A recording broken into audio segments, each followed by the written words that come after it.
राज रही। श्री रैदास जी अपने गिरधर लाल जी लेकर के मेड़ता पहुंचे। सावधानी से सुनना। मेड़ता जहां मीराबाई विराजती थी। अपने ठाकुर की सेवा करते थे श्री रैदास जी, और सेवा करते करने के बाद में फिर प्रवचन करते, समस्त गांव के लोग आकर के श्रवण करते। मीराबाई की माताजी जाती थी कथा सुनने। एक दिन मीराबाई बोली हम भी चलें कथा सुनने। माताजी बोली तू अभी छोरी है, अभी तू नेक्सी सी लाली है, तू कथा कहाँ समझेगी, तू रहने दे। मीराबाई बोली हमारो घर मन ना लगे, आप हमें संगी ले चलो। तो माताजी मीराबाई को संग लेकर के आ गए। अब मीराबाई प्रवचन सुन रही थी। प्रवचन सुनते ही उनकी दृष्टि पड़ी, पीछे विराज रहे हैं श्री गिरधर लाल, गिरधर गोपाल। मीराबाई ने जैसे ही उनको देखा, देखते ही मन में यह भाव उत्पन्न हुआ कि इनको तो शायद मैं जानती हूं, मेरा इनसे परिचय है। अपनी मां से पूछने लगी, मां ये कौन है, ये जो पीछे बांकी अदा में खड़े हैं, एक भुजा ऊपर करके खड़े हैं, ये कौन है? बोले ये बाबा के अर्चावतार हैं, ये बाबा के सेव्य ठाकुर जी हैं। मीराबाई बोली आप जरा इनको नाम पूछो ना, इनको नाम कहा है? बोले अब कहा करे तू बाबा कर। नहीं नहीं मोकू कछु आभास है रहे हो है, आपने पूछो तो सही। मीराबाई की माताजी ने रैदास जी से पूछा, बाबा हमारी लाली जिज्ञासा कर रही है, आपके ठाकुर जी को नाम क्या है? रैदास जी बोले गिरधर गोपाल। गिरधर गोपाल सुनते ही मीराबाई का हृदय का मयूर नृत्य करने लगा। रैदास जी के चरणों में प्रणाम किया और कहने लगी, आप इनको ये नाम गिरधर गोपाल कैसे पड़ा, मुझे बता सकते हैं? रैदास जी बोले इंद्र का मान बढ़ गया था, ब्रजवासी इतनी सेवा करते थे, तो उसके मान को घटाने के लिए और ब्रजवासियों की सेवा सद वस्तु को प्राप्त हो, सद स्थान पर लगे, उसके लिए श्री बालकृष्ण प्रभु ने नख पर धार लियो गिरिराज, नाम गिरधारी पायो है। जैसे ही नख पर गोवर्धन पर्वत धारण किए, सोई इनको नाम गिरधर गोपाल पड़ गए। मीराबाई के नेत्रों में आंसू आ गए और रैदास जी के चरण पकड़ के मीराबाई कहती हैं, प्रभु ये आपके ठाकुर जी नहीं है, ये मेरे ठाकुर जी हैं, और ये मेरे पास आने के लिए आपका सहारा लेके आए। रैदास जी का ताम्र वर्ण हो गया। बोले कैसी बात कर रही हो, मैं कब से सेवा कर रहा हूं इनकी, और तुम कह रही हो तुम्हारे हैं? तब मीराबाई ने अपने पूर्व जन्म की कथा बताई। कौन है मीराबाई?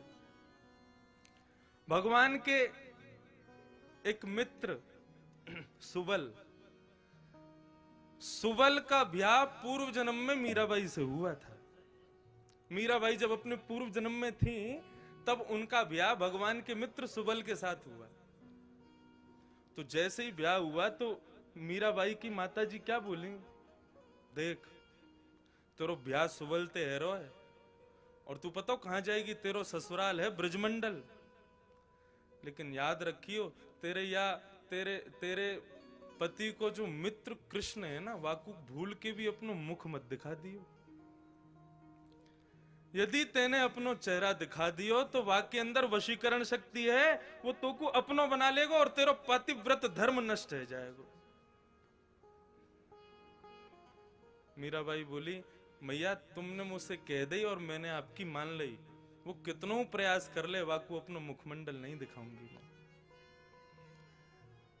सुबल मीराबाई से ब्याह करके, जैसे उनको, मीराबाई का नाम कुछ और था, ब्याह करके लौटा तो ठाकुर जी को पता चली हमारो सुबल हमारो मित्र है, भैया ब्याह करके आयो, भाभी लेके आयो। जब पूछ के तो आए सब ठीक ठाक है कि ना, और या बहाने भाभी को चेहरा देखे आमेंगे। अपने बालक और मित्र की बहू सबन ने बढ़िया लगे, हमें अनुभव ना है, आप लोगों ने ज्यादा होगो। अब ठाकुर जी पहुंचे, सावधानी से सुनो, बड़ी बड़ी सुंदर कथा।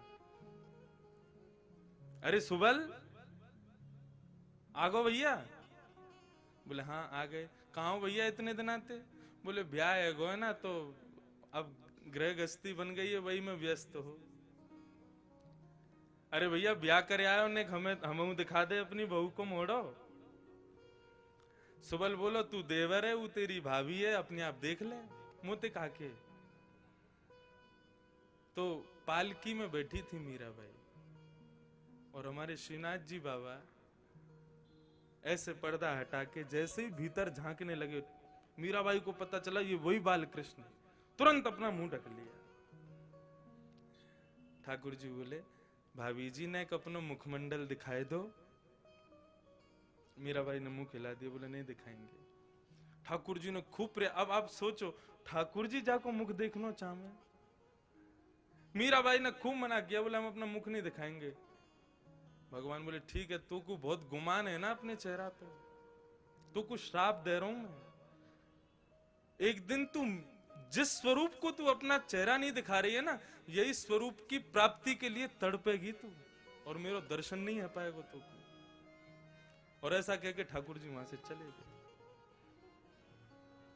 और जब वो समय आया, जब इंद्र का मान भंग करने के लिए श्री बाल कृष्ण प्रभु ने अपनी इकन्नी उंगली पर जैसे ही गिरिराज पर्वत धारण किए, समस्त ब्रज के ब्रजवासी वहां पर खड़े थे।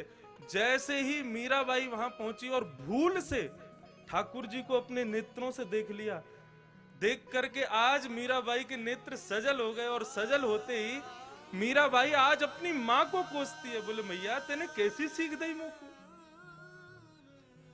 इनसे मुख छुपावे को आज्ञा करी तेने।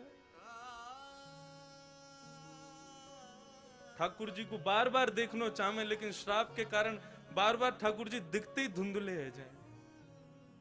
मीराबाई ने दोनों हाथ जोड़े और बार बार प्रणाम करे, बोले प्रभु मुझको क्षमा कर दो, अपनो स्वरूप दिखाओ।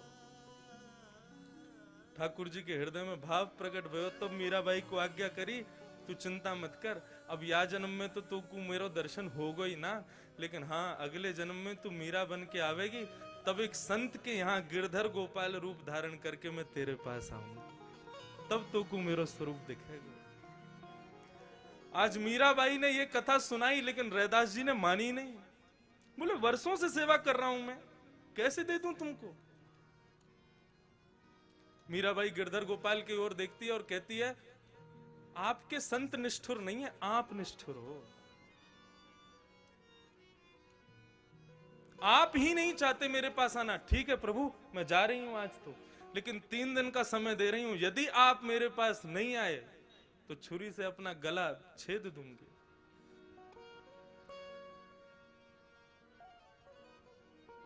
चली गई मीराबाई।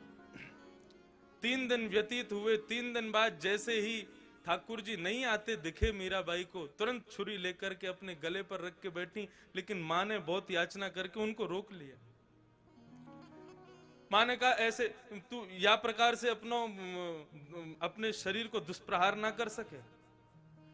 मीराबाई बोली यदि आप ऐसे मुझे बचा लोगी तो मैं दूसरे कारण है मेरे पास, मैं जल छोड़ दूंगी, अन्न त्याग दूंगी यदि गिरधर गोपाल नहीं आए तो। शुष्क हो गया पूरा शरीर। ठाकुर जी से भी ये विरह देखा नहीं गया। और एक दिन श्री रैदास जी के स्वप्न में श्री गिरधरनाथ जी प्रकट हो गए, और प्रकट होकर के उनसे कहा बाबा मुझको क्षमा करो, मैं भले ही आप मेरी सेवा करते हैं और आपकी सेवा से मैं बहुत प्रसन्न भी हूं, लेकिन अब मैं आपके पास नहीं रह सकता। मैंने ये रूप मीराबाई के लिए धारण किया है, और मैंने ही कहा था कि मैं संत के माध्यम से मिलूंगा। एक संत मुझे अर्चना करके, मेरे विग्रह की सुंदर पूजा अर्चना करके पूर्ण रूपेण मुझे पर ब्रह्म के रूप में निर्मित कर देगा, तब मैं मीराबाई के पास जाऊंगा। अब आप मुझे उसी को दिया। अब जब स्वयं ठाकुर जी की आज्ञा हो गई, फिर रैदास जी कैसे रुकते। रैदास जी विचरते विचरते, अब रैदास जी के हृदय की भावना तो जो अपने सेव्य ठाकुर की सेवा करते होंगे वे जानते होंगे कि अपने सेव्य को अपने से दूर करना कितना कष्टदायी होता है। श्री रैदास जी विचरण करते करते मीराबाई के यहां पहुंचे। और मीराबाई बिल्कुल अचेत मरणासन अवस्था में है। तब श्री रैदास जी ने अपने हृदय के ठाकुर जी को उनके सामने पधराया और तब ये पद गाया। मुझे 2 ही पंक्ति याद हैं, मैं बस ऐसे ही गा के सुनाऊं, सावधानी से सुनना। ले मीरा ले गिरधर तेरा, ले मीरा ले गिरधर तेरा, ले मीरा ले गिरधर तेरा, ले मीरा ले गिरधर तेरा, सेवा पूर्ण भई अब मेरी, सेवा पूरी भई अब मेरी, सेवा पूर्ण भई अब मेरी, सेवा पूरी भई अब मेरी, जागा भाग है तेरा बेटी, ले मीरा ले गिरधर तेरा, ले मीरा ले गिरधर तेरा। और श्री रैदास जी महाराज अपने सेव्य, अपने निज ठाकुर जी को मीराबाई को दे आए। और उसी दिन इसी राजस्थान की भूमि पर भक्त मीरा का द्वितीय जन्म हुआ। ऐसी भक्ति के अलख जगाई। आज भले ही अपने देह से ना हो, लेकिन अपनी वाणी से, अपने कृत्यों से आज भी मानो ऐसा लगता है कि मीराबाई रात्रि में सब सो जाते हैं, ठाकुर जी भी शयन करते हैं हम लोगों के लिए, लेकिन कपाट बंद होते ही मानो मीराबाई जैसे भक्तों के साथ में ही लीला करते हैं।